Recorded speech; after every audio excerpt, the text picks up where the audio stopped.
Henry, no se oye. Bueno, gracias. Sí, muy buenas tardes. Dentro del marco del Bicentenario de la Independencia, una actividad organizada por el Decanato de la Facultad de Letras lleva el título de Letras del Bicentenario.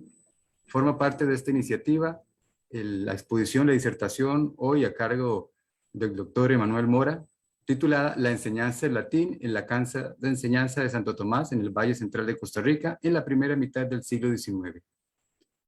El doctor Emanuel Mora es docente de la Universidad de Costa Rica. Posee un doctorado en Historia Griega y Romana por la Universidad Carolina de Praga. Es también máster en Historia Romana por la Universidad de Bergen. Es ya graduado con el título de bachiller en Historia por la Universidad de Costa Rica y también de esta misma alma mater ha obtenido el título de bachiller en Filología Clásica. Actualmente se encuentra en preparación con su tesis de maestría en diplomacia ante la Academia Diplomática Manuel María Peralta. Grosso modo, primero hará su disertación el doctor Mora y al final los invitamos a participar con preguntas por escrito, ¿verdad?, que muy amablemente el doctor Emanuel Mora considerará. Tiene seguidamente la palabra don Emanuel Mora. Muchas gracias, mi colega Henry Campos. Primero, me gustaría comenzar con unos agradecimientos, ¿verdad? Me gustaría agradecer al decano de la Facultad de Letras, el doctor Francisco Guevara Quil, por la oportunidad para presentar este trabajo. Lo mismo a la directora de la Escuela de Filología, Lingüística y Literatura, la máster Ivonne Robles Moss. También a la directora del Departamento de Filología Clásica, la magistra Marisela Cerdas Fallas, por también haberme consultado, si quería dar esta exposición. Le agradezco mucho. Por supuesto, al exdirector del Departamento de Filología Clásica y moderador de esta noche, máster Henry Campos Vargas. A mis colegas de historia, el doctor Miguel Guzmán Stein y el doctor Arnaldo Moya Gutiérrez, quienes me han dado guía para seguir esta investigación. A la señorita Natalia Sánchez por la ayuda en la diagramación de estas diapositivas, al arquitecto doctor César Arguedas Garro, quien me ayudó para la parte de la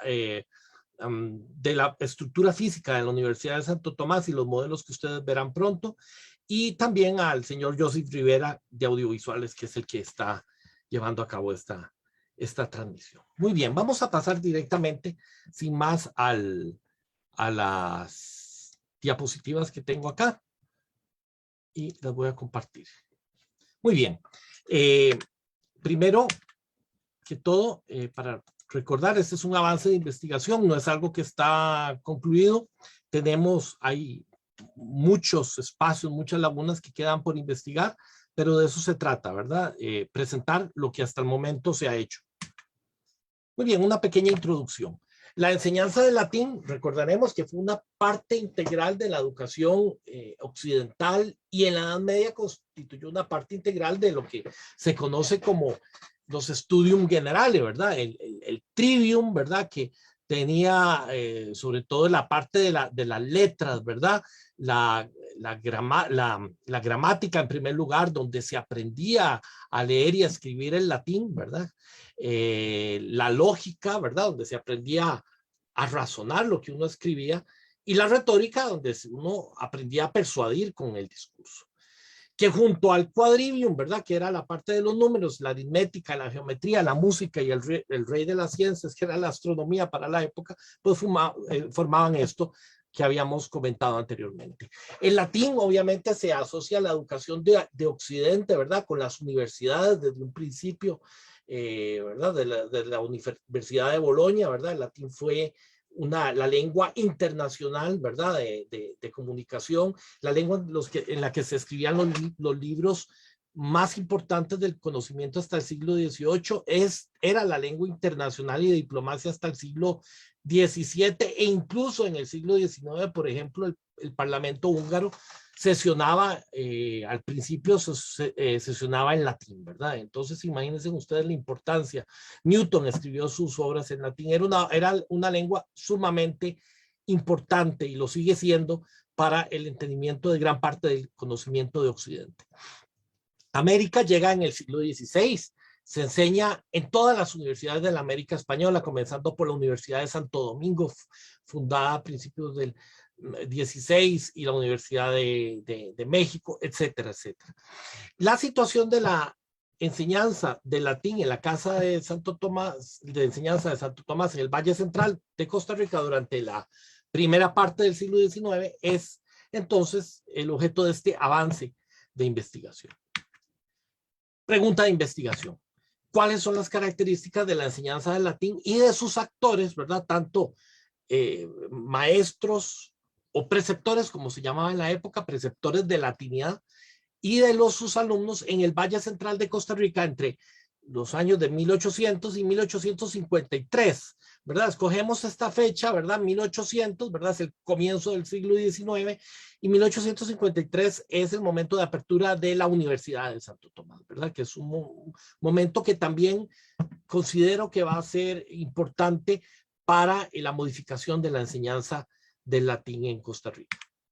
Muy bien, un estado de la cuestión. Hay una serie de libros que hablan sobre la educación superior en Costa Rica. En primer lugar, quiero mencionar a Luis Felipe González Flores, hermano de Alfredo González Flores, que publicó una serie de libros sobre la Casa de Enseñanza de Santo Tomás, sobre la historia de la instrucción pública en Costa Rica y sobre la historia de la influencia extranjera del desenvolvimiento educacional y científico de Costa Rica. Esos libros, en realidad, pues me sirvieron de guía, ¿verdad? Para mucho del material que luego les voy a presentar, aunque, claro, tiene algunas lagunas que posteriormente pues fui llenando con los documentos del Archivo Nacional de Costa Rica y con obras posteriores. Hay una obra aquí fundamental que quiero subrayar, que es la obra de Carlos Salas Ramírez, La Casa de Enseñanza de Santo Tomás en la vida política y cultural de Costa Rica, que es una tesis inédita de la Universidad de Costa Rica, una tesis de licenciatura de historia de gran calidad, considero,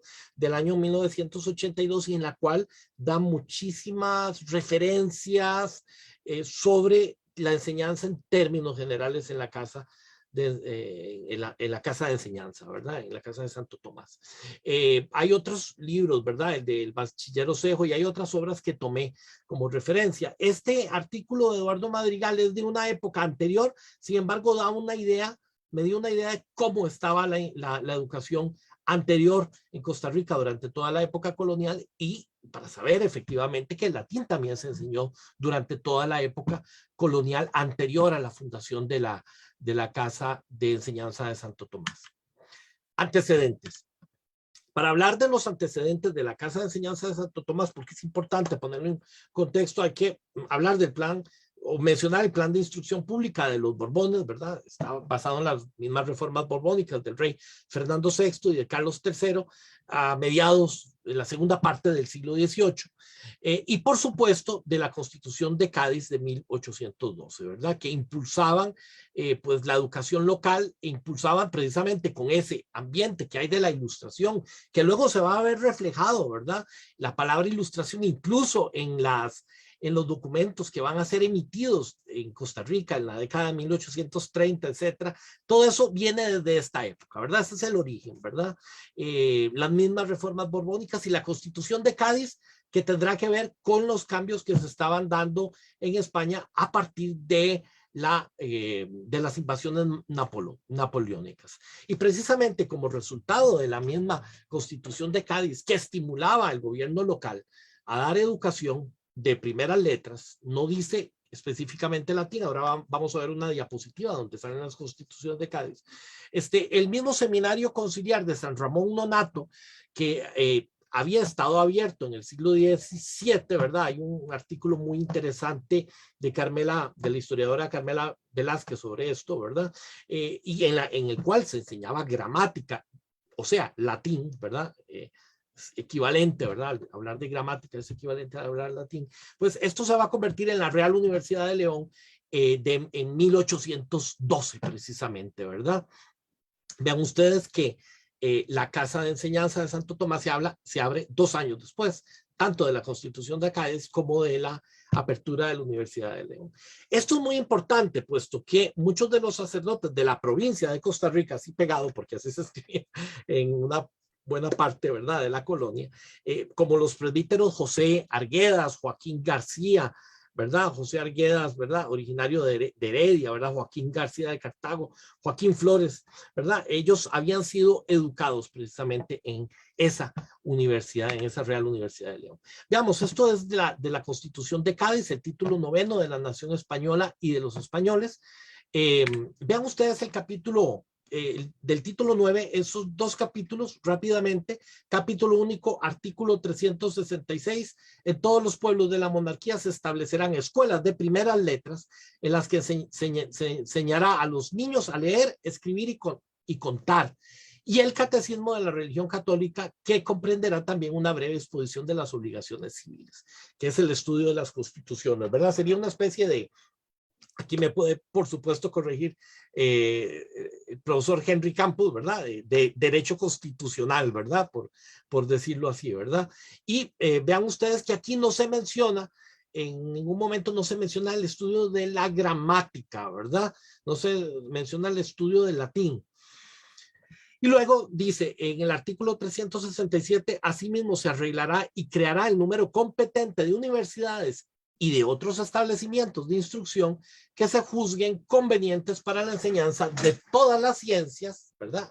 Por esta la gramática, literatura y bellas artes. Y luego hablará de que ese plan será uniforme en todo el reino, etcétera, etcétera. Muy bien, esto parte como resultado de la misma Constitución de Cádiz, ¿verdad? El establecimiento de la Real Universidad de León, ¿verdad? Hoy día ya no es la sede, ¿verdad? Aquí es donde funcionó en la época colonial, es un aliciente para ir a visitar León de Nicaragua en algún momento, ¿verdad? Porque aquí era donde estaba ese seminario conciliar de San Ramón Nonnato, y aquí es donde precisamente habían estudiado una buena parte de esos sacerdotes que fueron luego preceptores de latinidad en Costa Rica, ¿verdad? ¿Cuánta documentación habrá aquí en los archivos de esta institución guardada sobre el estudio del latín, sobre el latín mismo, documentos en latín? Pues eso habrá que verlo, ¿verdad? Esto es un campo, es un océano que hay que descubrir, ¿verdad? Vean ustedes esta otra toma, ¿verdad? Esto acaba de ser restaurado hace 5 o 6 años, ¿verdad? Realmente bello. Parte del interior. Muy bien, ahora caigamos en el tema directamente. La Casa de Enseñanza de Santo Tomás de San José. Es una toma pues, de San José, ¿verdad? Del año 1834, la catedral, algunos edificios aledaños. Y primero partamos de una periodización de la historia de la Casa de Enseñanza de Santo Tomás. Esto lo tomé del historiador Carlos Manuel Salas Ramírez, que hizo esta tesis inédita del año 82, en la que habla de 3 etapas. Y esto es muy interesante porque tal como se van a ir conformando las etapas, así esto, digamos, irá una conformación también con la enseñanza del latín. Habrán algunos cambios que se van a dar. Hay una etapa inicial de 1814 a 1815 en el cual el ayuntamiento de San José, digamos, asume el patrocinio de la Casa de Enseñanza. En este momento no es de Santo Tomás, es Casa de Enseñanza Secas.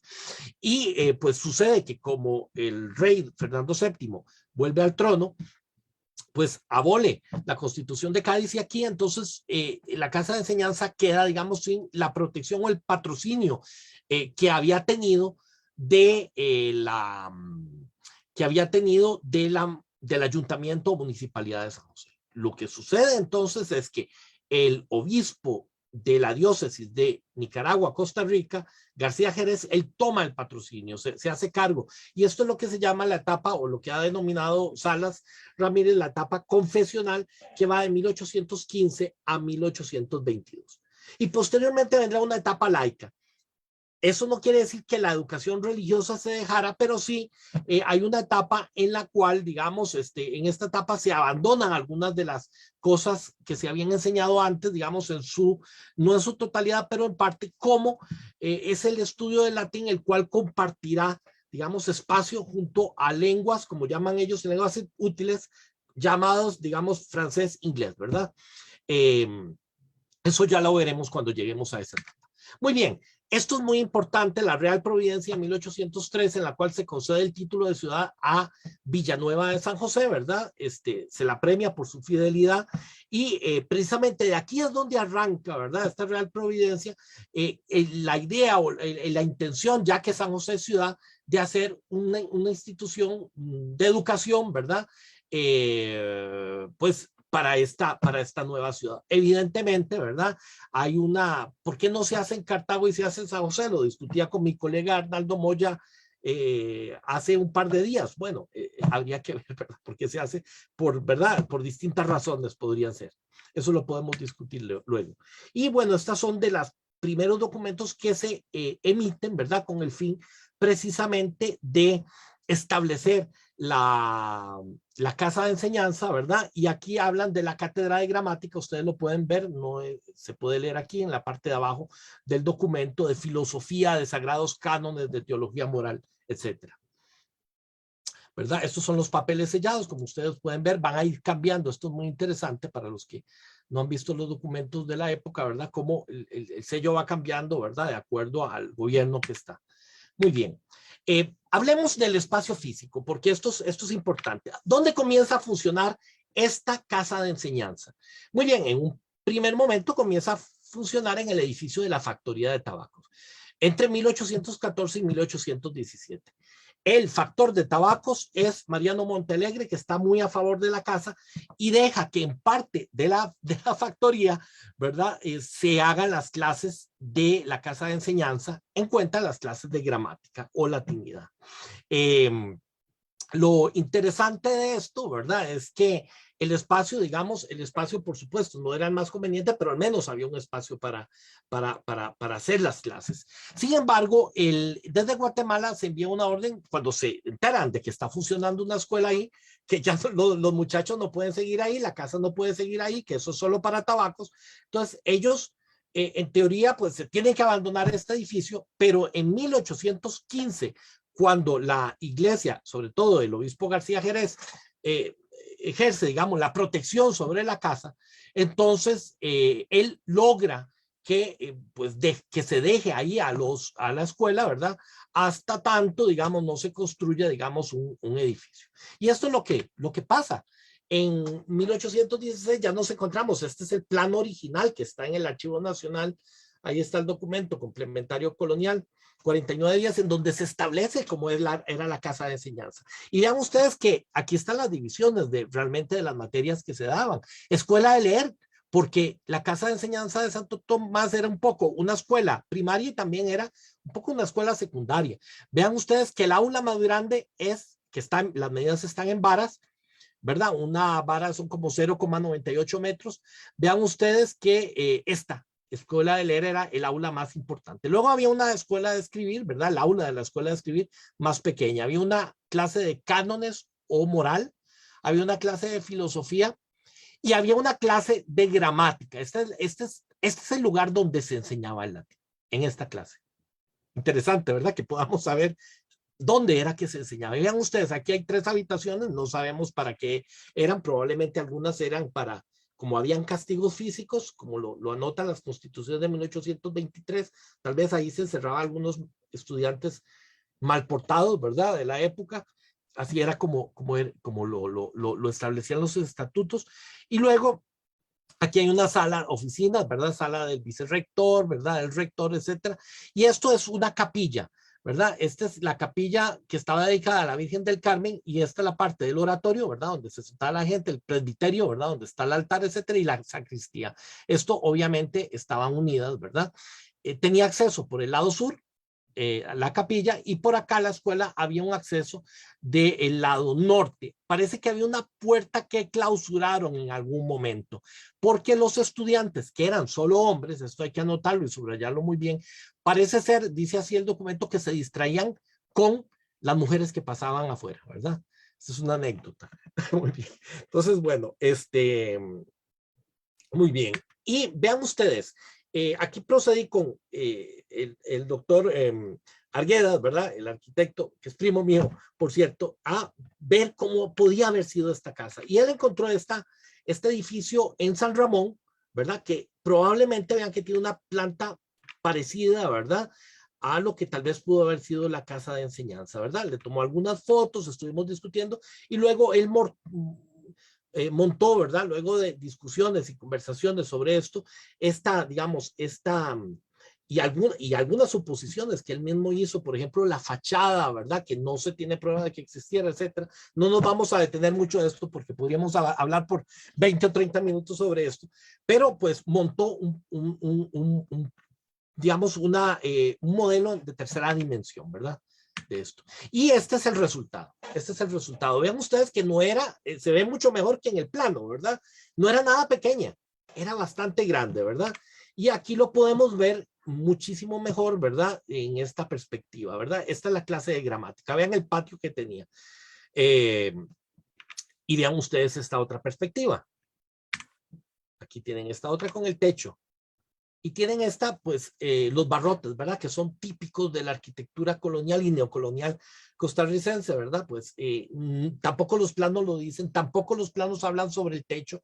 Estas son suposiciones, ¿verdad? Esto es un poco lo que se está haciendo en reconstrucción, digamos, de proyectos como Roma en tercera dimensión, Atenas en tercera dimensión, ¿verdad? Con base en estructuras anteriores, pues se hace una proyección, ¿verdad? Una proyección del edificio. Y aquí vean lo que él hizo precisamente, ¿verdad?, con la fachada, ¿verdad? Él cree que probablemente por aquí habría estar la posterior fachada de la Universidad de Santo Tomás. Hay algo importante con respecto a esto. No está totalmente claro dónde estaba la casa de enseñanza de Santo Tomás. ¿Por qué? Muchos creen, una gran parte de las personas creen que estaba probablemente donde se ubicó la Universidad de Santo Tomás en 1853. ¿Verdad? Que es el edificio, digamos, que hoy día, bueno, fue el Banco Anglo Costarricense. Los que tenemos un poquito más de años nos acordamos, ¿verdad?, con las escaleras eléctricas, ¿verdad?, que habían ahí, el Banco Anglo Costarricense, y que luego hoy es el Ministerio de Hacienda, ¿verdad? Sin embargo, hay un documento de un alemán donde habla que la casa de enseñanza de Santo Tomás se va a pasar de donde estaba al lugar donde se ubicaría la universidad. Entonces, eso es básicamente lo que no deja muy claro la situación. Muy bien. Y aquí tienen ustedes cómo se ve uno de los pasillos, ¿verdad? En parte, digamos, parece, digamos, el modelo un poco como la Fábrica Nacional de Licores, si han estado adentro. En este momento es el edificio más viejo de San José. Y aquí tienen la parte interior, ¿verdad? Aquí, y esto es muy interesante, esto es como se debió de haber visto la clase de gramática, ¿verdad? El escritorio es una reproducción más o menos siguiendo los parámetros del mobiliario que hay en el Museo Nacional Colonial, y estas bancas se sigue una ilustración que hay sobre el método de enseñanza lancasteriano, ¿verdad?, que ahorita hablaremos de él, y donde los estudiantes se situaban en estas bancas, ¿verdad?, uno junto al otro, ¿verdad? La pintura que está atrás es una citación de una pintura que está en el Museo Nacional y que es una de las primeras descripciones de San José de mediados del siglo XVIII. San José de la Boca del Monte, cuando fue fundada. Obviamente en los documentos no se nos dice que había ahí esta pintura, pero la metimos como una referencia, ¿verdad? Creemos que debían haber ciertas cruces, ¿verdad? Puesto que en un principio se esperaba que la casa de enseñanza, sobre todo cuando estuvo el obispo Jerez, fuese o llegara a ser un seminario conciliar, tal como había estado en León el seminario conciliar tridentino de León, ¿verdad? Aquí tienen otra toma, ¿verdad? Y aquí tienen otra toma de la parte exterior. Aquí, este es un video que se grabó, ¿verdad? Sobre la casa, donde ustedes la pueden ver, digamos, desde distintos ángulos, ¿verdad? Etcétera, ¿verdad? Este es el espacio físico en donde pues, se desarrollaron las clases, ¿verdad? Al menos en el periodo posterior a la factoría de tabacos. Bien, y esto es básicamente el aula, ¿verdad? Ustedes lo pueden ver acá, ¿verdad? Con el mobiliario, ¿verdad? El espacio que podrían haber tenido tal vez los alumnos, ¿verdad? Unos 65 metros cuadrados es lo que se calcula. ¿Cuántos se llegaron a sentar acá? Lo vamos a ver en los documentos, unos 40 estudiantes.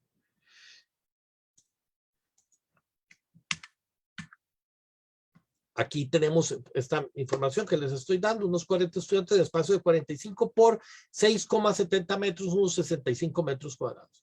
Hay algo importante, durante una época la Casa de Enseñanza de Santo Tomás alojó también tropas, ¿verdad?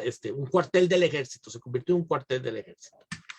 Muy bien, estos son algunos de los problemas, digamos, que había dado la Casa de Enseñanza de Santo Tomás, sobre todo porque, como lo dice el documento, habían goteras, ¿verdad? Habían goteras y tuvo algunos problemas de mantenimiento importantes que no lo dejan de ver algunos documentos.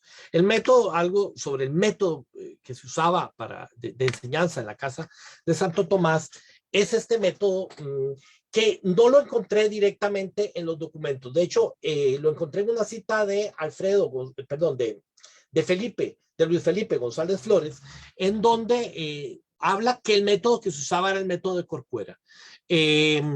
Aún no he encontrado la referencia en los textos, digamos, en los documentos originales. Es muy probable que esté por ahí, pero hago la aclaración. Era un método que tuvo la primera edición en 1812. Imagínense ustedes. Entonces, era realmente un método nuevo, ¿verdad? Para la época. Y como ustedes ven, aquí lo dice, ¿cuál era el propósito del método? Básicamente dice, dejando, por eso ordenado en términos claros y perceptibles a vuestra capacidad, dejando autoridades de autores clásicos para probar la doctrina de muchas reglas, he usado en muchas de ejemplos arbitrarios, considerando que estos con la viva voz del maestro se harán más fuerza y facilitarán más la inteligencia que las autoridades de Virgilio, Cicerón y otros.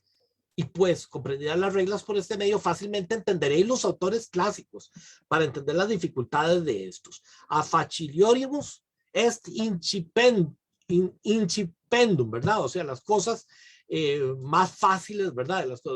En el inicio están las cosas más fáciles, ¿verdad?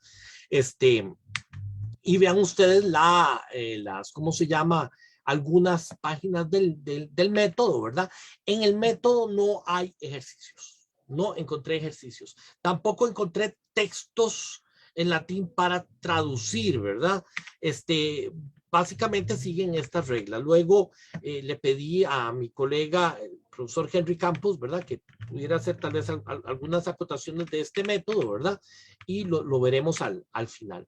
Aquí está la finalidad de la obra, lo que acabo de leer. La obra está dividida en dos partes y lo que acabo de mencionar también. Es algo interesante porque, claro, muchos aprendimos con el método de Segura Munguía, ¿verdad? Que de una vez entra con cuadros sobre declinaciones, etcétera. Realmente aquí este libro no tiene cuadros en donde se estudia la morfología, de forma sistemática, ¿verdad? No hay cuadros. Y de hecho, las conjugaciones y las declinaciones en ese orden se ven hasta el final de la obra. Y de hecho, están así, por ejemplo, en Cartago, cuando lo veamos, la lista de los estudiantes, de acuerdo al nivel, como van avanzando, digamos, son precisamente los más avanzados son los que estudian las conjugaciones, ¿verdad? Las ciertas conjugaciones de los verbos latinos y las declinaciones, ¿verdad? En latín. Muy bien.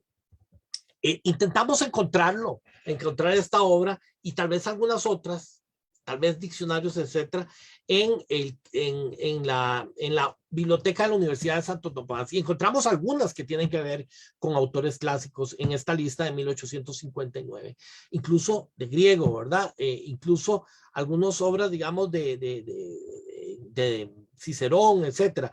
Pero no encontramos métodos de latín ni diccionarios, ¿verdad? Probablemente diccionarios sí, pero métodos de latín, digamos, anteriores a esta fecha, ¿verdad? No los encontramos. Este es el catálogo de libros de la biblioteca. Hay dos personas de la Universidad de Costa Rica, de bibliotecología, que hicieron este artículo muy interesante sobre libros de la Universidad de Santo Tomás preservados en la Biblioteca Nacional, y únicamente vean ustedes que están estos de Eugenio Méndez Caballero, Elementos de Gramática Latina de 1881, de Félix Méndez Martín, Curso de Literatura Latina, así está escrito, de 1882, y de Valeriano Fernández Ferraz, el nombre les puede resultar conocido, Clave de la Traducción Griega y Latina de 1863. Vean ustedes que todos son de una época posterior. ¿Cuál era el método pedagógico? Bien, el método pedagógico era básicamente el método lancasteriano, que al menos desde 1822 se usaba en la casa de enseñanza. Antes que se usaba, no estamos seguros, ¿verdad? Un método más tradicional probablemente. El método lancasteriano lo que anota, ¿verdad? Es, bueno, Lancaster, vean ustedes que es de 1805, plenas guerras napoleónicas, ¿verdad? En la época de la batalla de Austerlitz, ¿verdad? Él hace este método de pedagógico. ¿Y en qué consiste este método pedagógico? Pues consiste en que el maestro, ¿verdad? El preceptor, maestro, delega en alumnos avanzados una parte importante de la enseñanza. Estos dividen la clase en 10, en grupos de 10 personas, ¿verdad? Si, por ejemplo, tuviéramos 40 alumnos en la clase de gramáticas, tendríamos grupos de 10. A estos se les llama los decuriones, ¿verdad? Y a los alumnos se les llama los decuriados. Es obvio el origen del nombre en latín, ¿verdad? Los decuriones y los decuriados. El maestro lo que hace es explicar parte, pues la materia a los decuriones y los decuriones lo explican a los decuriados.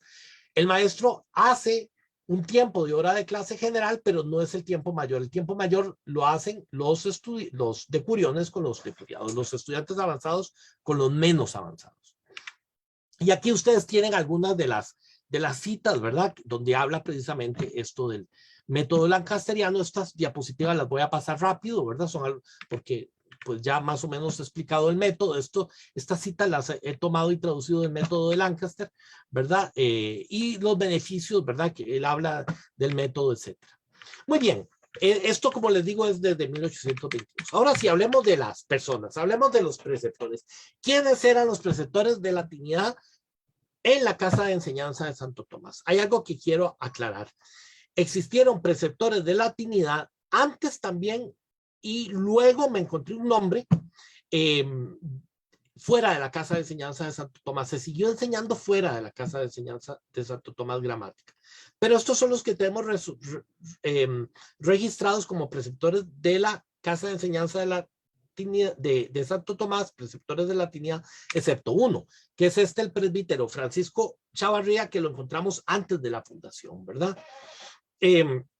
Algunas notas de estas biográficas las hemos tomado de una obra de Lobo Oconitrillo, publicada hace escasos 6 años, en donde él da una lista, hace una especie de lista biográfica de todos los clérigos, ¿verdad? En Costa Rica, pues desde el siglo XVI, creo, hasta el 2015, ¿verdad? Y aquí me encontré algunos nombres, ¿verdad? Fue muy, muy valioso para encontrar alguna información de ellos, ¿verdad? Posteriormente a Francisco Chavarría, ¿verdad? En San José, que era conocido, ubicamos al presbítero José Arguedas en 1814. Se menciona en el documento, digamos, donde se establecen las bases de la Casa de Enseñanza de Santo Tomás. Ahí se dice que el presbítero José Arguedas es el que va a dar la clase de gramática. Y se le menciona también luego, ¿verdad? Porque será vicerrector de la Casa de Enseñanza de Santo Tomás. De hecho, algunos de los preceptores de gramática, ¿verdad? Van a ser luego, van a ocupar al mismo tiempo el puesto de vicerrector, ¿verdad? Y también imparte, disculpen el error, de teología, también clases de teología y moral. Luego tendremos a este otro que era un maestro y manteísta. El término de manteísta, al menos a mí, si hay alguien que lo sabe, no me ha quedado tan claro, porque en España el manteísta era un estudiante como de segunda categoría y probablemente era el mismo caso de el señor Jacinto García, que estaba entre maestro y probablemente y estudiante, o sea, contratado como maestro. En 1822 y de hecho se le separó, se le despidió de su cargo por comportamiento impropio, ya lo veremos, o sea, no se vayan antes de ver esto. Y luego tendremos que la cátedra quedará desierta entre 1822 y 1824 para asumirla el preceptor Juan Monje entre 1824 y 1827.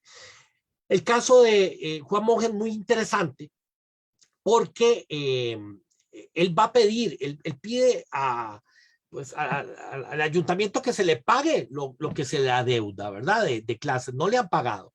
Y esto es algo, una constante que vamos a ver en muchos de los preceptores de gramática, ¿verdad? Y el latín, que no se les paga, ¿verdad? Entonces muchas veces ellos tienen que hacer cartas, ¿verdad? A los ayuntamientos pidiéndoles que por favor les paguen, que no se les ha pagado por 3 o 4 meses. ¿Cómo vivían? No lo sé, ¿verdad? Y bueno, en este caso los alumnos intervienen y dicen, es un muy buen maestro, por favor páguenle, y al final le pagan. Hay ciertas, digamos, la administración luego tiene ciertos problemas, digamos, para pagarle, porque aducen que él no conoce el inglés ni el francés, que debe, por los nuevos estatutos, ya para esta época, debe enseñarlo.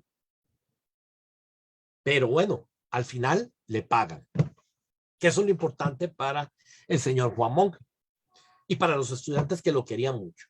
Y luego tenemos a el preceptor Cecilio Quesada, que reemplaza al preceptor Monge en 8 de agosto de 1828 y ocupa el puesto hasta 1832. Tenemos ahí lagunas, aquí hay lagunas, ¿verdad? Porque hay datos, ¿verdad? Tendríamos que seguir en los documentos, todas las actas del ayuntamiento. Hay algunas, hay mucha información que no sabemos porque no está ni siquiera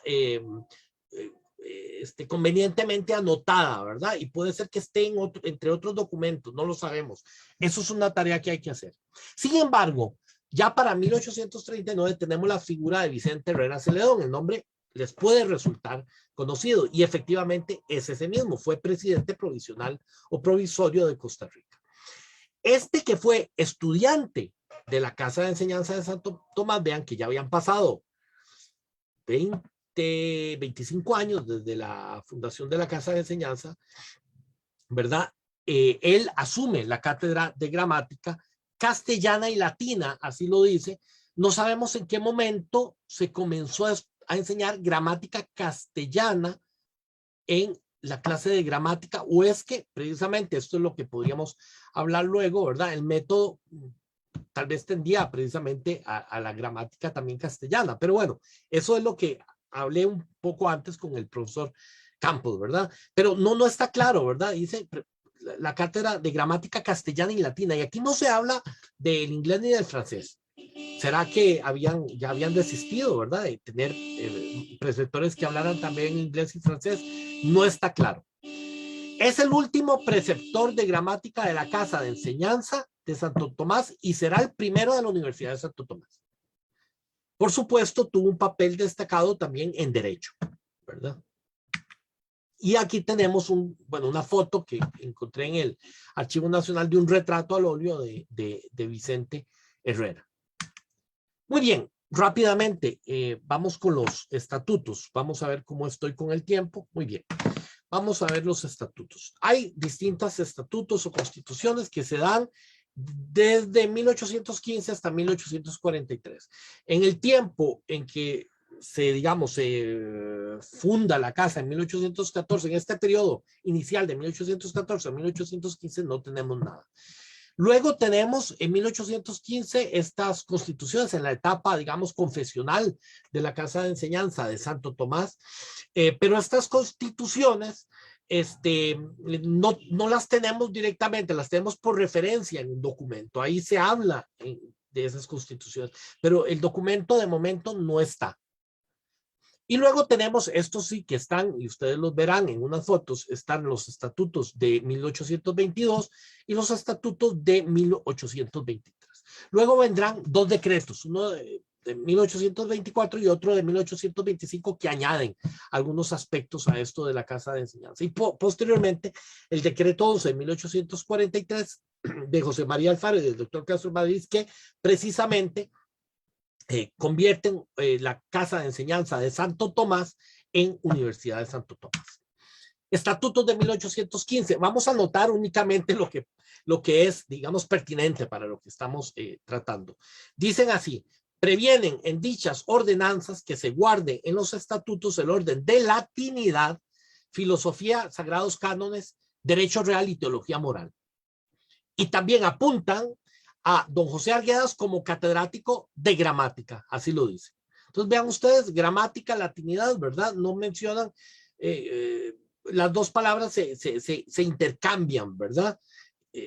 Gramática es sinónimo, diríamos que es sinónimo de latín, ¿verdad? En esta época. Vean ustedes, acá tienen ustedes precisamente estos documentos, ¿verdad? Que les hago mención, ¿verdad?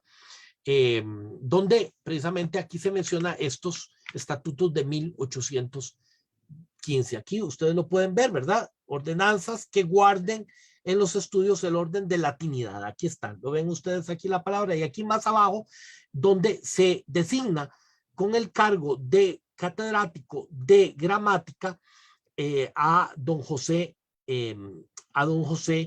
Arguedas, ¿verdad? A don José Arguedas, aquí está, don José Arguedas, catedrático de gramática. ¿Lo ven ustedes acá? Aquí está, aquí lo señalo con la flecha. Muy bien, este es el obispo Nicolás García Jerez, ¿verdad?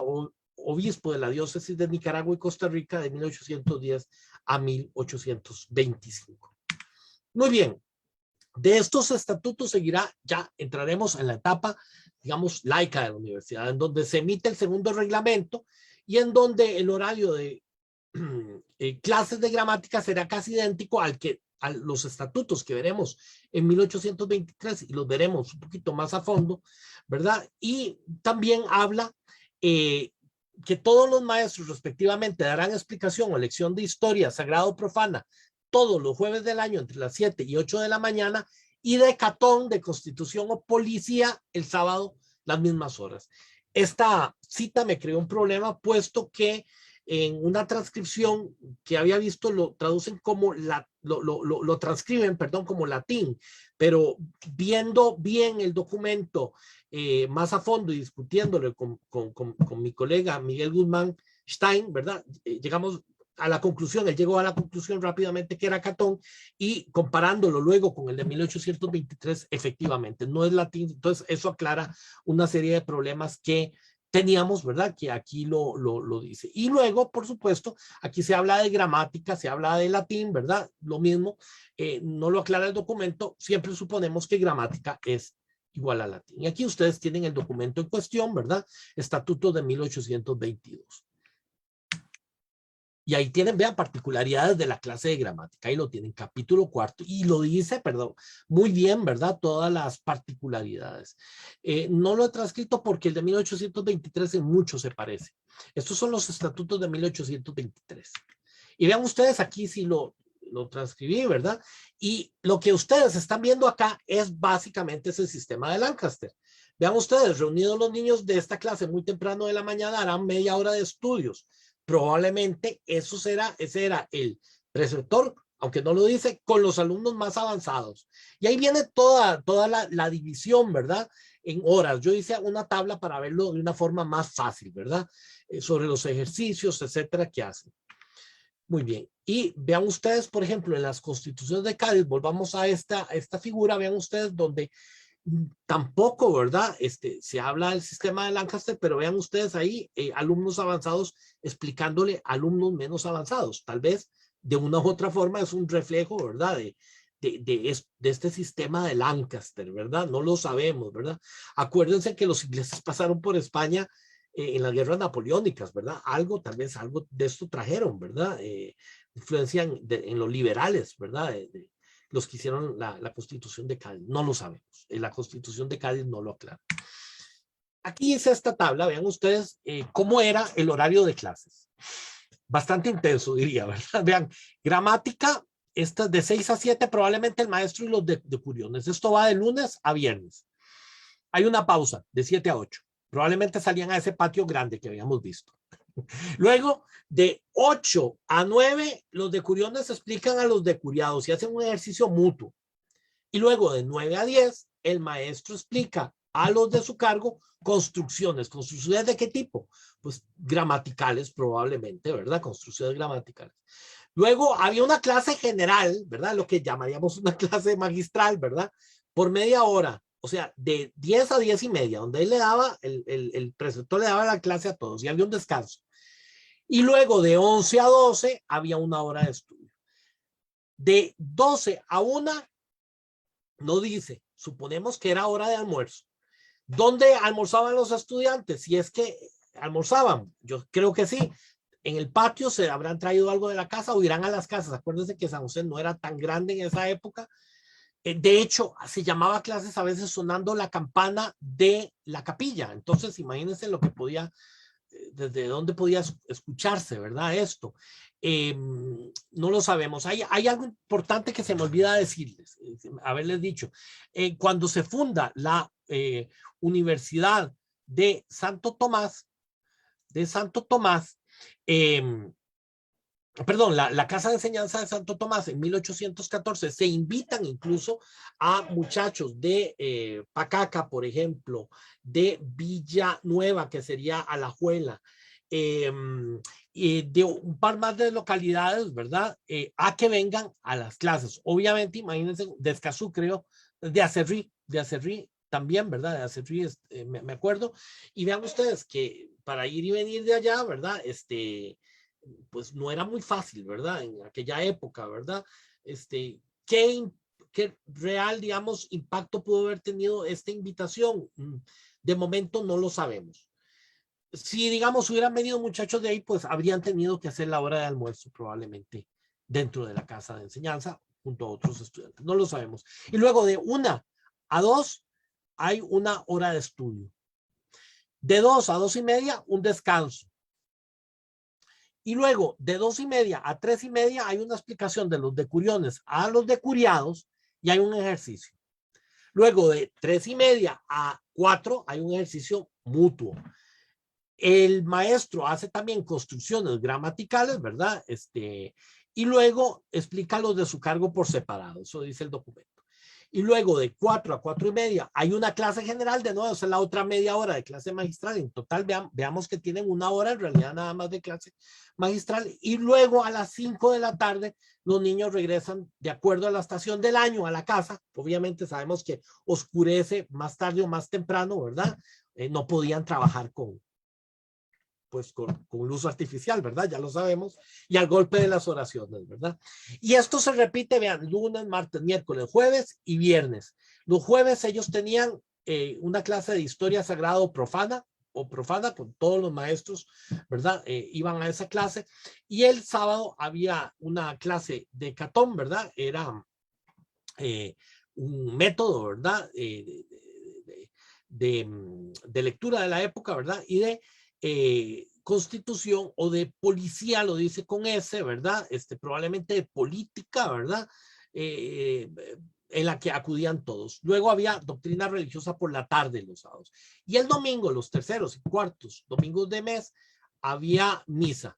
Y luego había rosario. Vean que esto es en la etapa que se llama etapa laica, ¿verdad? Sin embargo, la educación religiosa seguía teniendo un peso importante. Muy bien, pasamos la diapositiva aquí. Ya el decreto de 12 de diciembre de 1824 cambia la situación y dice que se enseñará en ella más de las lenguas útiles y elementos de leer y escribir, filosofía, derechos y teología, según lo prescriba el reglamento que se diere. Lenguas útiles. ¿Qué son las lenguas útiles? No se sabe para 1824. 1825, pasamos a esta época. Vean que habla de la clase de lenguas y aquí lo puse todo, por supuesto, subrayado mío. El maestro tomará las lecciones y versiones, dividirá las decurias, explicará los declinados y conjugados a cada uno del idioma que estudie. Declinados y conjugados. Y luego nos dice aquí el artículo 46, aquí lo aclara. Se enseñará en esta clase el idioma latino, el francés, no lo tildo porque está así en el original, y el inglés. A cada uno el que apetezca.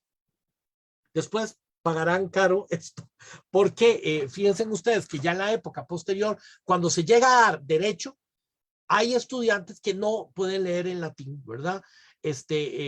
Sobre todo los textos que se van a dar en derecho, ¿verdad?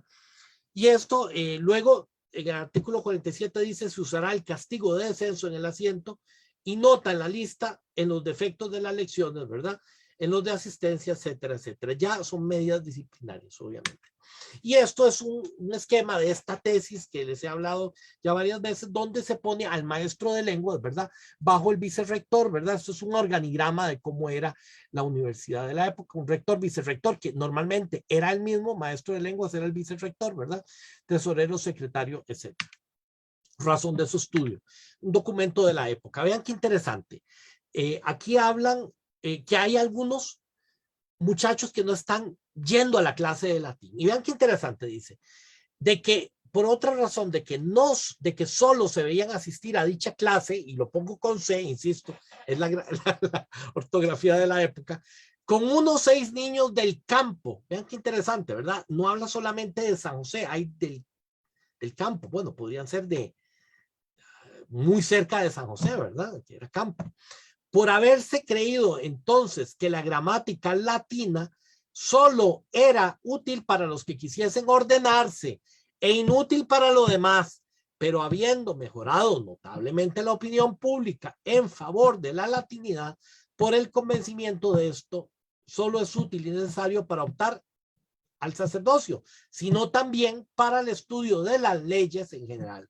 Debo informar de distinto modo y de consiguiente a favor de una dotación regular para el catedrático de gramática, porque si bien son útiles los conocimientos del idioma inglés y francés para el comercio, del de gramática latina tiene objetos más interesantes y nobles, como dejo expuesto. Qué interesante, ¿verdad? Y vean ustedes cómo tienen que justificar, ¿verdad? En este momento, porque ya la casa de enseñanza se está apartando precisamente de esa posición de seminario conciliar a ser precisamente pues algo distinto, ¿verdad? Ya va por otro lado. La parte humana, algunos casos, muy rápidamente, para no hacer muy pesado la presentación. Un maestro que da mal ejemplo, ¿verdad? Este es el que no voy a leerlo todo. Este es el Jacinto García, ¿verdad? Que les había mencionado que era maestro y manteísta, probablemente era alumno al mismo tiempo, que dice los padres se habían quejado de su relajado modo de vestir, sobre la omisión de comulgar los terceros domingos de cada mes en cumplimiento de su obligación y del ejemplo que debía dar a la juventud como manteísta y maestro. Y más adelante habla que hacía paseos a caballo a deshoras de la noche, ¿verdad? Seguramente se iba de fiesta. Y después dice que tocaba una vihuela o guitarrita, ¿verdad? Probablemente la vihuela no es ese instrumento renacentista, ¿verdad? Famoso español del siglo XVI, si no habrá sido tal vez algo más parecido a la vihuela mexicana, no lo sabemos, pero bueno, la cosa es que hacía ruido, iba de fiesta por ahí, y al final lo separan de su cargo, ¿verdad? Por el escándalo que estaba haciendo en San José. Pero no solamente había problemas con algún preceptor en este caso, habían también muchachos problemáticos, y vean ustedes que acá, ¿verdad? Dice que se entretienen, que ellos llegan muy temprano, llegan antes de las 9 de la mañana. Entonces dice que se entretienen antes de entrar en el edificio en travesuras muy nocivas, como tirarse piedras, tiznar paredes, insultar a los que pasan. Para evitar estos daños, esta corporación hizo compadecer sí a los maestros de las referidas clases, y al final se les ordena que entren a las 9 de la mañana cuando oigan los campanazos del oratorio del Carmen, ¿verdad? Firma Manuel Celedón, 7 de julio de 1834. Este es el caso de los alumnos que interceden por su preceptor, ¿verdad? Dice que el método de enseñanza es tan claro y su infatigabilidad de tal suerte que los aprovechamientos en sus discípulos, está así escrito, se patentizan y caso necesario los provician. La conducta que le asiste a toda luz es bastante regular, pues aunque joven se porta irreprensible, todas estas bellas cualidades, respetable municipalidad, han estimulado a los alumnos que suscriben a suplicar a los municipios a que les concedan la gracia y de constituirles por su catedrático al anunciado monje, en que recibirán bien y merced de los méritos, etcétera, etcétera. Y aquí firman estos alumnos. Y se dispone del pago atrasado luego, ¿verdad? No lo vamos a leer, ¿verdad? Nada más que se dispone al final. Y luego, por supuesto, no solo un set etiam, ¿verdad? No solamente había que dar latín, ya en esta época, 1827, sino también francés e inglés, ¿verdad? Y este era el problema que le habían achacado a este antiguo profesor, ¿verdad? A Juan Monge, que no hablaba esos idiomas. Pero dice, y en vista de todos, dice, en vista de todo y de la escasez de fondos, se acordó proveer únicamente la clase de gramática latina en el referido ciudadano Juan Monge, ¿verdad? Este término lo emplea mucho en esta época, ¿verdad? Como que se había puesto de moda por la Revolución Francesa, ciudadano, ¿verdad? Juan Monge, con la dotación de 8 pesos mensuales y 4 pesos y medio. Y bien, aquí son algunos de los salarios que hemos tomado de esto que se ve en la tesis, que he visto también en algunos documentos, pero aquí lo sintetiza bien Carlos Salas, ¿verdad? En donde habla pues de 4 pesos mensuales en algunos casos, de 5 pesos, 7 reales al mes de, por ejemplo, el maestro de escribir. Vean que la diferencia entre el maestro de leer y escribir, de lo que ganaba el maestro de leer y escribir con el que daba gramática o el que daba latinidad, porque a veces se mezclan aquí, incluso para las mismas fechas, por lo que no queda tan claro si era la misma persona, dice maestro de latinidad, pero después dice Jacinto García que también se cita como preceptor de latinidad. Hay una especie de enredo de términos, no están totalmente claros. Pero bueno, vean, maestro de latinidad para la misma fecha, 8 pesos mensuales, y el de gramática, 6 pesos, 6 reales. Y aquí hay otras cifras también que suben de acuerdo a la época, ¿verdad? Que era, de acuerdo a este artículo de mi colega Arnaldo Moya, ¿verdad? Él nos da precios, ¿verdad? Y nos da distintos valores. Me explicó bien que, por ejemplo, una casaca, que es la prenda con la cual ese saco del siglo XVIII, ¿verdad? Que ya se va convirtiendo en levita en el siglo XIX, pues valía, bueno, siglo XVIII valía unos 50 pesos. Vean ustedes que si se conserva ese precio para lo que llamaríamos nosotros un saco, ¿verdad? Una chaqueta, un saco, ¿verdad? Vean ustedes cómo 8 pesos mensuales sería el equivalente para una casaca 5 meses de ahorro, ¿verdad? Con respecto al pan y otras cosas de productos básicos, no hay precios, puesto que eso se hacía en la casa. Y me explicó mi colega, ¿verdad? Hay ciertos índices de precios que es difícil de establecer, pero con respecto a otros, pareciera que estos 8 pesos mensuales no eran realmente un gran sueldo, ¿verdad? Otras poblaciones del Valle Central. Vamos a ver cuánto tenemos de tiempo. Muy bien. Ciudad de Cartago, muy rápidamente. Esta es una ilustración de Cartago en el siglo XIX. Tenemos estas listas que hemos sacado también de los documentos. Joaquín Alvarado, ¿verdad? Que pide al ayuntamiento de Cartago que se le pague lo adeudado, ¿verdad? El mismo problema de siempre. Joaquín García pide que se le pague lo adeudado.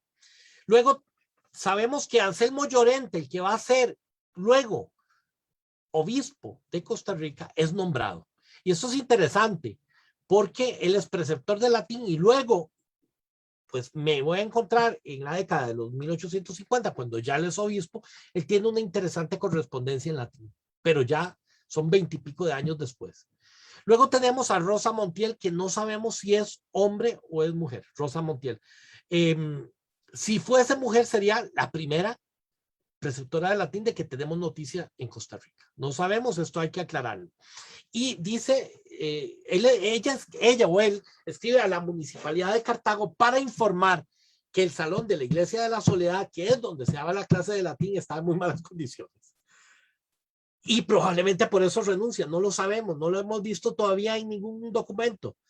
Luego tenemos a Tomás Llorente, familia de don Anselmo Llorente, que no acepta el cargo en la renuncia de Rosa Montiel. Y luego tenemos a Casimiro Gil de Segovia, que no lo acepta porque da clases en privado y gana un total de pues unos 17 pesos mensuales. Gana en realidad el doble de lo que conseguiría como preceptor de gramática. Luego tenemos a Celedonio Rivera, que ese sí que acepta el cargo y muy humildemente dice que lo acepta a pesar de las cortas y limitadas luces que lo acompañan para desempeñar ese cargo. Y luego en 1833 tenemos una cita, no sabemos quién es el preceptor. Podría ser Celedonio Rivera, no lo sabemos. Dice así la cita: por el desorden en que mantienen todo el día y que los más de ellos se han mudado a otra parte por esta misma causa, se acordó prevenir al preceptor que asista a la clase 3 horas por la mañana y 3 por la tarde, debiendo entrar a las 9 de la mañana y a las 2 de la tarde con la que terminó. Entonces dice que había un desorden terrible en la clase.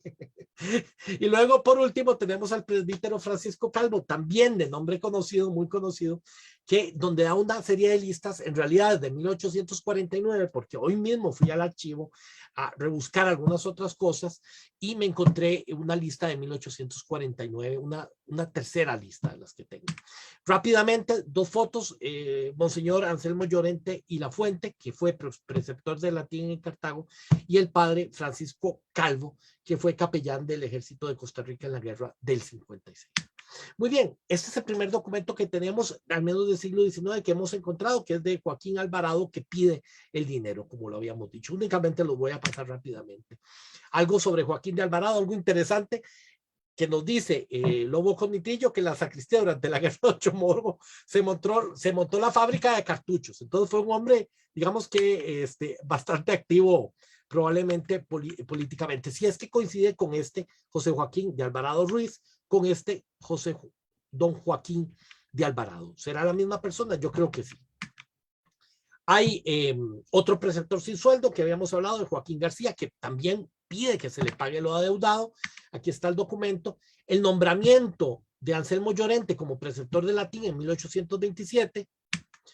El estado deplorable del Salón de la Iglesia de la Soledad, ¿verdad? Dice que se me asegura estar deteriorado y no estar nada seguro por lo maltratado de su construcción, ¿verdad? O sea, como que dar clases ahí de latín era peligroso. Y esta es una, vean ustedes, esta es una representación, una ilustración del libro de Jorge Sáenz Carbonell, de don Joaquín Muñoz de la Trinidad, etcétera, que tiene algunas ilustraciones tomadas, algunas del libro de Figueroa, ¿verdad? Parece que esta iglesia de la Soledad, me dice un colega, ¿verdad? Colega Moya, ¿verdad? Que es donde hoy se ubican los tribunales, ¿verdad? En Cartago, ¿verdad? Eso cayó con el terremoto de Cartago. Bueno, probablemente estaba mal y quedó mucho peor después del terremoto. Y luego, otro que no acepta el cargo por razones de salud, el bajo salario de Casimiro Gil de Segovia, que dice que gana mucho mejor estando, pues, dando las clases en casa. Y hay Celedonio Rivera, que acepta el cargo como preceptor de latinidad. Los alumnos que no aprovechan las clases, ¿verdad? Por el desorden que mantienen todo el día, ¿verdad? Todo el día. Y después dice, y estas son las listas, estas muy, pero muy, muy interesantes, los documentos más interesantes que encontré, que son las listas de los niños que estaban a cargo del presbítero Francisco Calvo. Hay 2 tipos de listas. Hay una de muchachos que creo que eran, digamos, de origen más humilde, y hay unas que eran de familias más acomodadas. ¿Por qué? Por la forma como se los cita en primer lugar y luego por el lugar donde están. Vean que son niños que viven en barrios del arrabal, ¿verdad? Barrios del arrabal, de los alrededores. Entonces vean ustedes que ahí están los nombres, que son los niños aptos. No sabemos qué los hacía aptos para estudiar latinidad. Probablemente que supieran leer y escribir, ¿verdad? Es lo que yo pienso, ¿verdad? Y luego, ¿verdad? Esta es la lista original, ¿verdad? Este es el documento original. Y luego vean esta otra lista que no transcribí porque la del otro año repite en gran medida los nombres. Estos hay algunos apellidos más típicos de familias, tal vez, ¿cómo se llama? De una posición social más holgada en Cartago, y además se les agrega el don. Vean ustedes que aquí no se les pone el título de don, se les pone nada más el nombre a secas, y aquí se les pone el título de don, ¿verdad? Y esto es de 1849, de la misma fecha. Hay 2 listas separadas. Y esto me imagino que será en Cartago. Pero vean la cantidad de alumnos. Aquí hay más de 40, ¿verdad? Alumnos. ¿Cómo habrán estado divididas las clases? ¿Cuáles serán los horarios? No queda claro, como en el caso de San José. con los documentos que he revisado hasta el momento, no queda claro todavía la dinámica, ¿verdad? Ni tampoco el método que se usaba, ni tampoco si se seguía el sistema de Lancaster.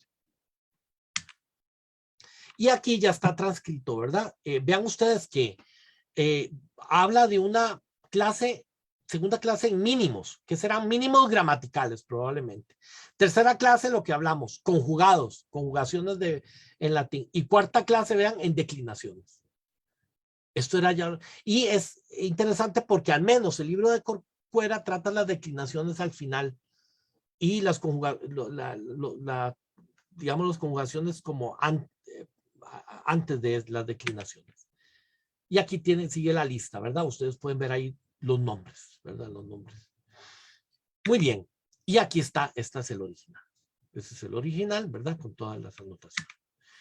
Alajuela, ¿qué pasa en Alajuela? De Alajuela únicamente tenemos datos por el momento de 1832, en donde probablemente con una ley de Braulio Carrillo de compulsión escolar, se repite, digamos, se repite, incluso este documento se repite con la misma retórica y lo vemos posteriormente en Barba, por ejemplo, en Barba de Heredia, ¿verdad? Y habla de la importancia, ¿verdad? Que se establece las respectivas cátedras, ¿verdad? De latinidad, ¿verdad? Ahí lo dice, 1832. Y en 1834 se pide, ¿verdad? Este documento que está en Municipal de San José, pero que corresponde a Alajuela, se pide que se continúe con la clase de latinidad. Heredia. Aquí tenemos un acuerdo, ¿verdad? De 1837 con el jefe político con el objeto de planear la clase de latinidad. Y luego en 1839 hay una deuda, ¿verdad? Otra deuda con otro preceptor de latín, con el presbítero Joaquín Flores, de 11 de noviembre de 1839. Muy bien, y en Barba lo mismo, ¿verdad? Aquí probablemente con la ley de Braulio Carrillo, ¿verdad? Es la misma retórica para que se establezca, ¿verdad? Porque se provea en consecuencia con las formalidades legales una cátedra de filosofía, otra de derecha y otra de derecho y otro de latinidad y una escuela de primeras letras, ¿verdad? Cuyos catedráticos se hayan fungido a satisfacción y bajo la tutela del gobierno. Y habla siempre de la ilustración. Eso es lo que yo digo de lo que se traía desde el siglo XVIII, ¿verdad? Desde aquellas reformas borbónicas. Muy bien, conclusiones, rápidamente. Hay distintas conclusiones. Vamos a ver.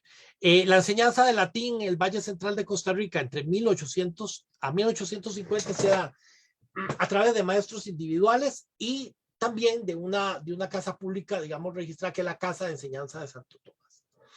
¿Hubo escuelas públicas antes de esta época? Sí hubo en la colonia, pero de muy escasa duración, como lo indica el artículo de Eduardo Madrigal.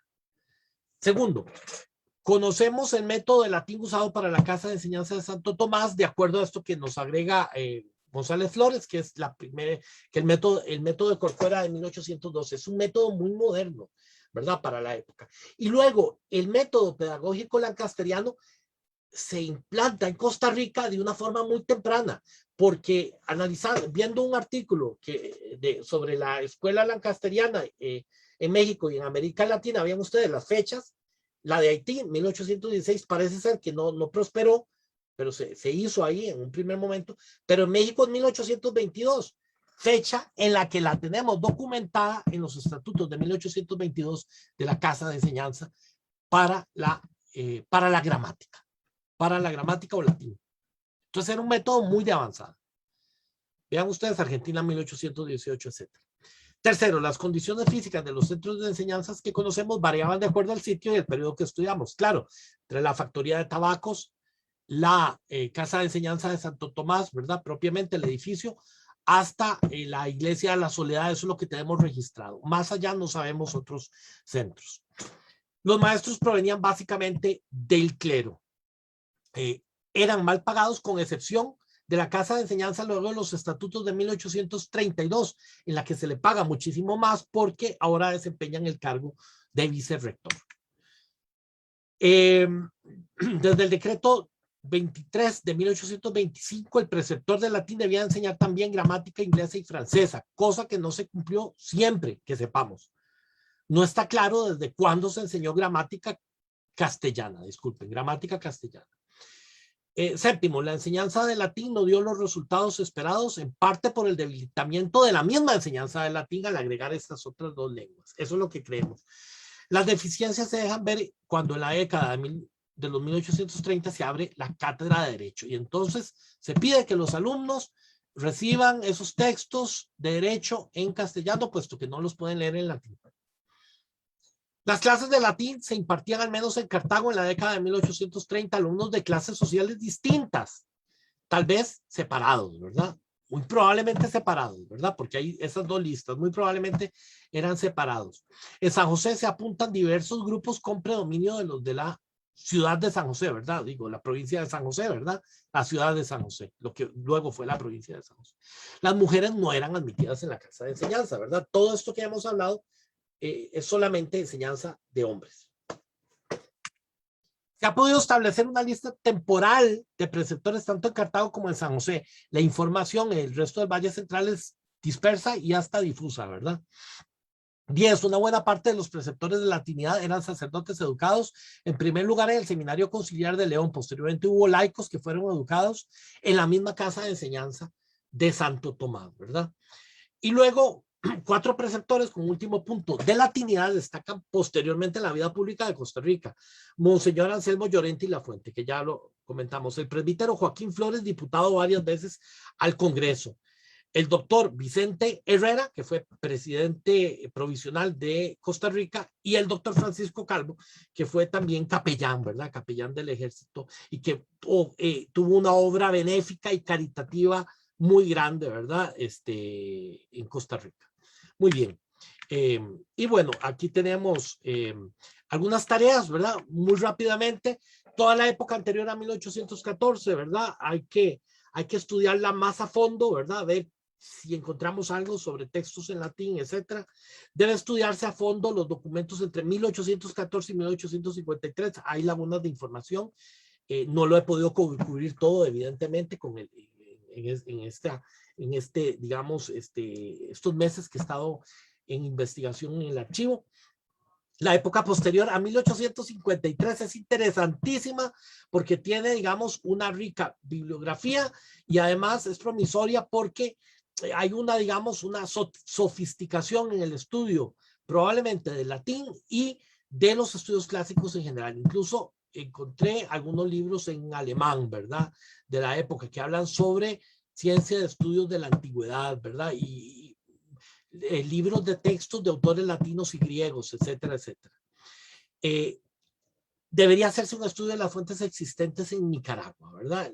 Esto, ¿verdad? Tenemos que quitar un poco esas divisiones de territorio, ¿verdad? Que tenemos más modernas, porque realmente había una unión, ¿verdad? Una unión eclesiástica con Nicaragua y también hubo una unión política, ¿verdad? En las constituciones de Cádiz, pues éramos parte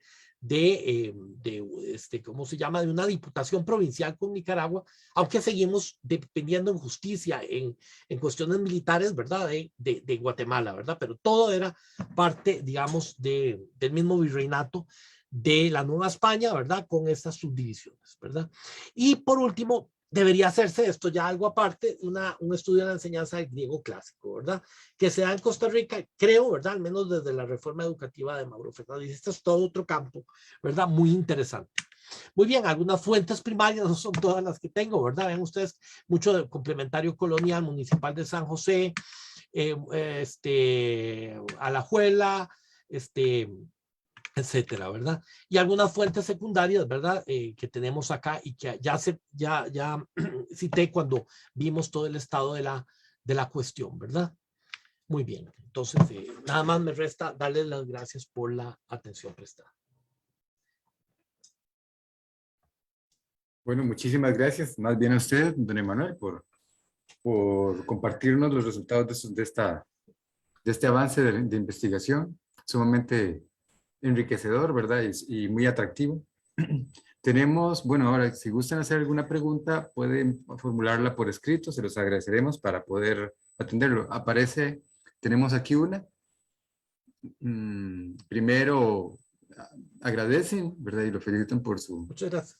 su exposición. ¿Será posible que la ausencia, preguntan, ¿será posible que la ausencia de textos o gramáticas para impartir lecciones de latín se deba al uso consabido de los florilegios seleccionados por el preceptor o porque se perseguía el ejercitar la mente y aprender las lecciones de memoria? Otra pregunta, ¿existe algún otro ejemplo de las otras materias impartidas que puedan dar luz en cuanto a esta situación? Ujú. No he revisado, digamos, los textos de las otras materias. Sé que, por ejemplo, se usaba para lectura, aprender a escribir y leer el catón, ¿verdad? La cartilla y el catón, ¿verdad? Era educación memorística, básicamente. No sé si el preceptor, eso es una posibilidad, ¿verdad? Que el preceptor haya seleccionado algunos textos que tenía por ahí, ¿verdad? No sé cuáles, porque, como les he dicho, en el inventario de los libros de la Universidad de Santo Tomás, no veo florilegios, digamos, o colecciones de textos latinos anteriores a la segunda mitad del siglo XIX. Entonces, no sé qué pudo haber sido. Hay algo interesante con respecto a la bibliografía. Por ejemplo, me encontré un documento donde se dice, todos hemos estado en Orosi, ¿verdad? Que es un sitio maravilloso. Hay un convento, ellos tenían una biblioteca. Esa biblioteca se pasa del convento de Orosi, se pasa a la casa de enseñanza de Santo Tomás. ¿Qué libros había ahí? Probablemente eran libros piadosos, libros de carácter religioso, ¿verdad? Habrían habido digamos, libros de San Agustín, de algunos de los padres de la iglesia, no lo sé. Habrán habido libros de Cicerón o de Séneca, no lo sé, ¿verdad? Eh, habría que estudiarlo más a fondo, pero no sé si podremos tener una respuesta, ¿verdad? No sé si podremos tener una respuesta a eso, ¿verdad? Ujú. Uh-huh. De Muchas acuerdo gracias. al estado de los documentos, de la investigación que tenemos. Sí. Bueno, si alguien más quiere hacer preguntas, se lo agradeceríamos. Usted, mientras tanto, usted me facilitó el texto este de Concuera, ¿verdad? Sí. Ujú. Sí, lo estuve revisando. Es muy interesante. Está escrito en español, ¿verdad? Y establece, eh, no me quedo, digamos, más bien viene la pregunta. ¿Ese texto era para aprender español o para aprender latín? Lo Era el dudo libro porque, ¿perdón? el de latín. Es de latín, sí, porque planteaba primero el enunciado y de cierta complejidad en español y su correspondiente en latín, ¿verdad? Y lo que sí veo es como la ausencia, no sé para qué nivel sería, porque si fuera avanzado, no ve uno, digamos, no percibe un plan de trabajo, un plan de estudio, una graduación, como uno recomendaría en didáctica, porque aparecen oraciones en realidad bastante complicadas, que no se lo daría tal vez a veces hasta estudiantes de segundo año, o sea, o de un tercer curso de latín. Entonces uno lo ve y es interesante, sí, porque tal vez invita al estudiante a establecer un paralelismo entre la lengua, entre el español, ¿verdad? Su lengua, y el latín. Pero sí se ve una ausencia, por lo menos desde mi perspectiva, de un programa didáctico que vaya así por niveles, desde lo más sencillo a lo más complejo. No sé usted qué opinar al respecto. Sí, hay algo interesante, digamos, no hay ningún documento en la casa de enseñanza de los que he podido revisar donde hable, digamos, exactamente, digamos, de los contenidos, salvo que se habla, digamos, de que a los alumnos más avanzados ven, como lo habíamos dicho, conjugaciones primero mínimos gramaticales, luego Ujú. conjugaciones y luego declinaciones. Lo mismo pasa en Cartago, ¿verdad? En las listas del padre Calvo, ¿verdad? Las dos cosas pasan, ¿verdad? No sabemos, de acuerdo a la documentación que tengo, si habían algunos otros textos complementarios, ¿verdad? Porque realmente, bueno, yo de hecho, imprimí el método para tratarlo de leer y poco estudiar, y la verdad es que no es muy fácil seguir la línea del método, ¿verdad? Corcuera, no he podido encontrar datos más allá de los que trae el método, ¿verdad? Y que puse al principio, era un preceptor de latín en un pueblo pequeño, ¿verdad? Y yo no sé hasta dónde, digamos, hasta qué punto, digamos, tuvo alguna educación en lenguas clásicas, ¿verdad? Probablemente lo que él estudió en el seminario, y él hace este método con el fin, dice, de leer a los autores clásicos. Aunque yo veo muy difícil leer a los autores clásicos siguiendo el método. Sí, yo, ¿Verdad? viendo este Concuera me recordaba ahora a uno, yo cuando veo ahí anuncios por internet de métodos de lenguas modernas, francés, inglés y demás, me gusta usualmente probarlos para aprender como docente que he sido de lenguas clásicas, latín y actualmente del griego. Y me recuerda el Concuera más bien un método que actualmente, bueno, es relativamente reciente, se llama Fast Phrases. No sé si lo ha visto, que son frases rápidas. Lo que más o menos consiste en esto, es un programa, uno lo descarga y lo que le da son expresiones, frases u oraciones, ¿verdad? Para que uno las pase, ¿cómo se llama? Se las da en español, o la lengua que uno escoja de raíz materna, y para traducirlas al inglés. Entonces, se supone que es un método, bueno, moderno y demás, y más bien me recordaba el método de Concuera, ahora que lo veía, o viceversa, porque lo que ponía es la frase en español y el equivalente en latín más adelante, y luego introduce el tema, pone la frase en español, o la oración en español, y el equivalente en latín, y yo, mira, se parece, y nada más que sí, que en el de Fast Phrases uno ve también eso, por lo menos desde mi perspectiva, creo que es muy interesante para practicar a alguien que ya sepa inglés, por ejemplo, que fue la lengua que uno tiene que escoger la lengua. Yo escogí el inglés para verlo. Y más bien le sirve a uno para practicar y desarrollar soltura, pero para aprenderlo no me parecía muy didáctico. El de Fast Phrases, si hay alguien ahí de publicidad, pueden demandarme luego. Y el de Concuera, concuerdo con usted, en el sentido de que sí, no me parece que sea muy apropiado en realidad para aprender. Hay algo interesante. De acuerdo a algo que había leído en un libro reciente sobre la historia del latín y de su enseñanza, parece ser que siglo XVIII y para atrás muchos de los métodos, ¿verdad? Bueno, que se usaban era, pues capacitaban al alumno. Básicamente lo que se quería es que, además de leer, sobre todo hablara, porque el latín era una lengua comunicativa dentro de las universidades y dentro de la vida, digamos, del conocimiento, ¿verdad? De la vida diplomática y hasta política, etcétera, ¿verdad? Sin embargo, en el siglo XIX parece ser que mucho de la enseñanza del latín, y esto tal vez me puedes corregir, fue más encaminada precisamente aquí, como lo dice Corcuera, que me parece que puede ser un libro que tal vez esté, digamos, en una especie de transición, ¿verdad? Más encaminado a leer únicamente los textos, ¿verdad? No tanto a hablar, ¿verdad? Pero eso es, pues habría que compararlo, ¿verdad? Con otros métodos, ¿verdad? Yo no sé si el método de latín, de gramática latina de Nebrija, ¿verdad? Se usó acá durante la colonia, no lo sé, ¿verdad? Eso sería, hay lagunas que quedan, ¿verdad? Y qué otros métodos se pudieron haber usado acá en aquella época, ¿verdad? Eso queda por verlo. Estos métodos son gramaticales. Yo en lo personal me he preguntado por qué son gramaticales.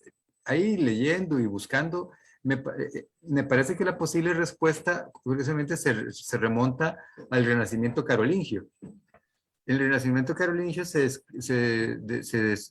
discutió el tema así de la enseñanza del latín, y a partir de allí se plantea un problema. Ya el latín ya no es una lengua materna, ¿verdad? Ya no es el latín, digamos, romano. Entonces, se toma la decisión que se va a enseñar gramática. Pero como usted acaba de apuntar algo muy importante, es decir, para quienes son grandes detractores de la enseñanza gramatical, es que en esas universidades y por muchísimos siglos, y todavía actualmente en algunas instancias, se enseña el latín, es cierto, gramática, pero en latín. La clase es en latín. Pero la clase es en latín. Lo que pasa es que en algún momento se separó, ¿verdad? Se abandonó la enseñanza en latín y se enseñaba entonces en la lengua materna. Entonces ahí la gramática sí aparece claramente escindida, ¿verdad? De la realidad de la lengua, ¿verdad? Completamente distinto. Supongo que en universidades europeas se daría en latín la clase, ¿verdad? Y como a propósito, aquí no me quedó claro, aquí se darían durante el siglo XIX, en la primera mitad, ¿se sabe si se daba en latín la clase o se daría en español? Intuyo que sería en español, pero Yo, esa yo es mi no especulación. lo sé, no lo sé, no lo apunta, obviamente, esto. Yo intuyo también que es en español, primero por el método, por fuera está, Sí, el texto es está en de español. español, está en Ujú. español. Y en segundo lugar, el bajo nivel de latín que apuntan ya en la década de 1840, que si se hubiera dado en latín, probablemente ellos hubieran tenido un nivel mucho mejor para poder entender los textos de derecho, pero no. Entonces, me parece que probablemente era en español, ¿verdad? Ajá. Sí, yo también coincido con usted, porque incluso viendo a nivel ya internacional, hay docentes que uno siempre procura buscar lo mejor para enseñar, ¿verdad?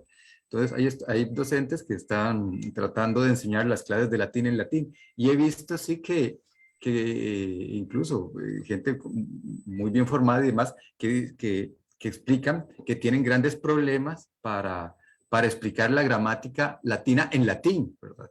Entonces, precisamente leyendo eso hace años, hace más de una década leí eso, entonces fue que yo me di a la tarea de, de escribir mi gramática latina en latín, ¿verdad? Porque sí, aquí está, o sea, ahí está una propuesta, ¿verdad? De texto para poderse explicar, porque sí, requiere un metalenguaje en latín, ¿verdad?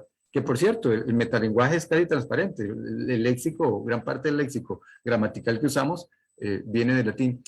Ya varias personas lo felicitan. Doña Cristina Stoffel lo felicita por su investigación. También don Arnoldo Moya dice que es su estupenda exposición. Nacira Álvarez dice gracias por una charla tan erudita, muy interesantes todos los datos que comparte.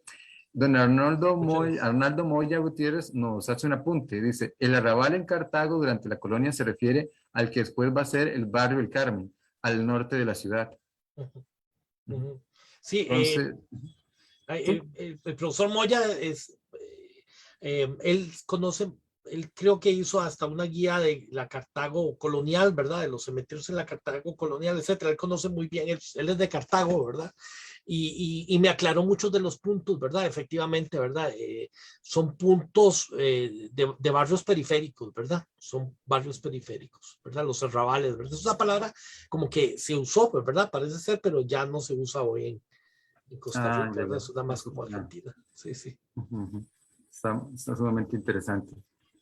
Eh, entonces, creo no hay más preguntas.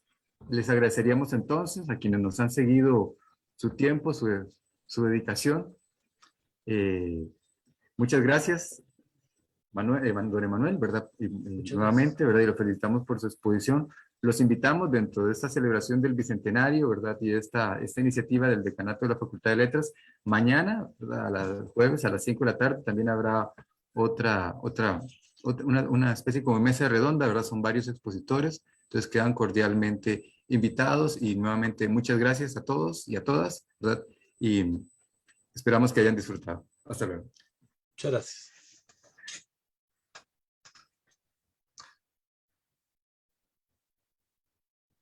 Bueno, ya terminamos, Ya no ¿verdad? estamos en vivo.